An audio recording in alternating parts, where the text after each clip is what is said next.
Video ಇಷ್ಟ ಆಗಿದ್ದಲ್ಲಿ ದಯವಿಟ್ಟು ಲೈಕ್ ಮಾಡಿ, ಶೇರ್ ಮಾಡಿ ಮತ್ತು ಸಬ್ಸ್ಕ್ರೈಬ್ ಮಾಡಿ. ಹಲೋ, ಹೇಗಿದ್ದೀರಾ ನನ್ನ ಪುಟಾಣಿ ಮಕ್ಕಳೇ? ನಿಮಗೆಲ್ಲ ಕನ್ನಡ ಕ್ಲಾಸಿಗೆ ಸ್ವಾಗತ. ಇವತ್ತು ನಾನು 1ನೇ ತರಗತಿಯ ಊಟದ ಆಟ ಈ ಪದ್ಯವನ್ನು ನಿಮಗೆ ಕಲಿಸ್ತಾ ಇದ್ದೇನೆ. ಇದು ಸವಿಗನ್ನಡ ಪುಸ್ತಕದ 3ನೇ ಪಾಠ.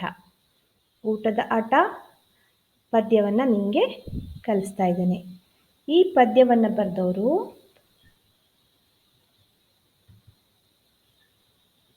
ಕವಿ ಜೆ.ಪಿ. ರಾಜರತ್ನಂ. ಇವರೊಬ್ಬ ದೊಡ್ಡ ಕವಿಗಳು, ಪ್ರಸಿದ್ಧ ಸಾಹಿತಿಗಳು. ಇವರು ಮಕ್ಕಳಿಗೋಸ್ಕರ ಚಿಣ್ಣರ ಪದಗಳನ್ನು ಬರೆದಿದ್ದಾರೆ. ಹಾಗೆ ರತ್ನನ ಪದಗಳು ಅಂತಲೂ ಕವನಗಳನ್ನು ಬರೆದಿದ್ದಾರೆ. ಇವರು ಬರೆದಿರುವಂತಹ ಚಿಣ್ಣರ ಪದಗಳಲ್ಲಿ ಅಂದರೆ ಮಕ್ಕಳ ಪದಗಳಲ್ಲಿ ಒಂದು ಈ ಊಟದ ಆಟ. ಮೊದಲು ಈ ಪದ್ಯವನ್ನು ನಾನು ಓದಿ ಹೇಳ್ತೇನೆ, ನೀವು ಕೇಳಿಸ್ಕೊಳ್ಳಿ. ಈ ಪದ್ಯ 1ರಿಂದ 10ರವರೆಗೆ ಅಂಕಿಗಳಿಗೆ ಅಂದರೆ 1, 2ರಿಂದ 9, 10ರ ತನಕ ಏನು ಸಂಖ್ಯೆಗಳು ಬರುತ್ತವಲ್ಲ, ಕನ್ನಡ ಅಂಕಿಗಳು, ಅದಕ್ಕೆ ಸಂಬಂಧಪಟ್ಟಂತಹ ಪದ್ಯ. ಶುರು ಮಾಡೋಣ. 1, 2 ಬಾಳೆಲೆ ಹರಡು. 1, 2 ಬಾಳೆಲೆ ಹರಡು ಅಂದರೆ 1, 2 ಊಟಕ್ಕೋಸ್ಕರ ಬಾಳೆ ಎಲೆಯನ್ನು ಹಾಕು. 3, 4 ಅನ್ನವ ಹಾಕು. 3, 4 ಬಾಳೆ ಎಲೆ ಮೇಲೆ ಏನು ಹಾಕಬೇಕು? ಅನ್ನವ ಹಾಕು.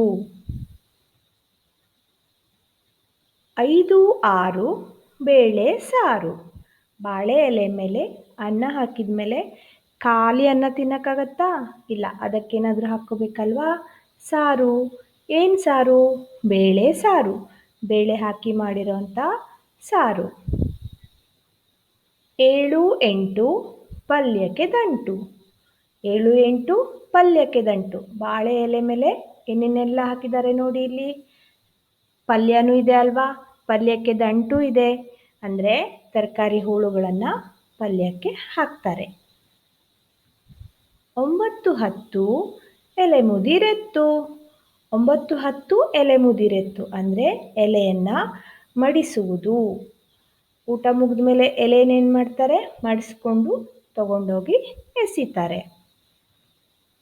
1ರಿಂದ 10 ಹೀಗಿತ್ತು, ಊಟದ ಆಟವು ಮುಗಿದಿತ್ತು. ನೋಡಿ, ಇಲ್ಲಿ ಸಂಖ್ಯೆಗಳನ್ನು ಕೊಟ್ಟಿದ್ದಾರೆ. 1, 2, 3, 4, 5, 6, 7, 8, 9, 10. 1ರಿಂದ 10ರವರೆಗೆ ಹೀಗಿತ್ತು, ಊಟದ ಆಟವು ಮುಗಿದಿತ್ತು. ಈಗ ಈ ಪದ್ಯನ ನಾವು ಹಾಡೋಣ. 1, 2 ಬಾಳೆಲೆ ಹರಡು. 1, 2 ಬಾಳೆಲೆ ಹರಡು. 3, 4 ಅನ್ನವ ಹಾಕು. 3, 4 ಅನ್ನವ ಹಾಕು.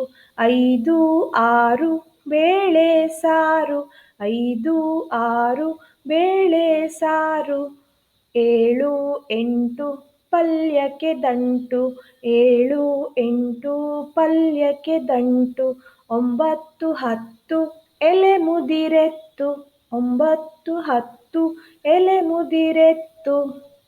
1ರಿಂದ 10 ಹೀಗಿತ್ತು, ಊಟದ ಆಟವು ಮುಗಿದಿತ್ತು. 1ರಿಂದ 10 ಹೀಗಿತ್ತು, ಊಟದ ಆಟವು ಮುಗಿದಿತ್ತು.